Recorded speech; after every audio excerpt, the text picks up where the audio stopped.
I found a hideout in Hanover, and this place is so stunning. Welcome to the beach that makes you question why anyone fights for space at crowded beaches when this exists practically empty. So I pulled up to Half Moon Beach in Hanover, and my jaw is still on the floor. You walk through this unassuming entrance that looks like a colorful cabin chilling in the woods. Pay your entrance fee, and suddenly you're strolling through lush greenery like you're in some secret garden situation. You follow the signs toward the beach, walking past more tropical goodness, and then the view hits you like a cold ginger beer on a hot day.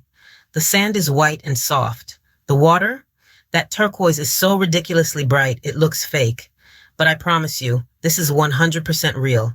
If you're vibing with this right now, go ahead and gently tap that like button for me. It seriously helps me keep discovering these hidden gems and sharing them with you. Now let's get back to this paradise. There is only one couple here and myself. The beach is small though, but I love it. I love it when it's just me. Here's what makes Half Moon Beach absolutely great. They've got everything figured out. Restaurant? Check. Bar? Check. Clean bathrooms and changing rooms? Got it. You enter and there are free hammocks and beach chairs everywhere. I claimed one of those hammocks and basically became one with it for like an hour.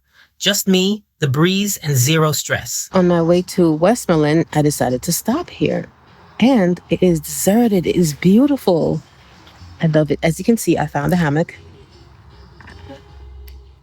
Throw my blanket on it, and I'm just going to chill and relax and have a fun-filled day. The best part? This place stays peaceful.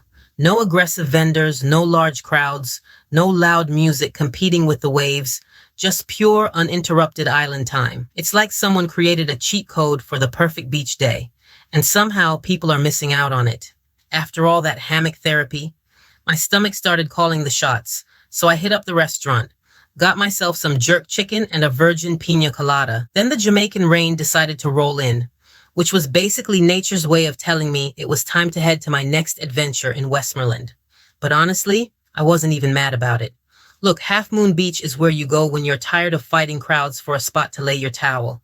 It's where you go when you actually want to relax and remember why you fell in love with Jamaica in the first place.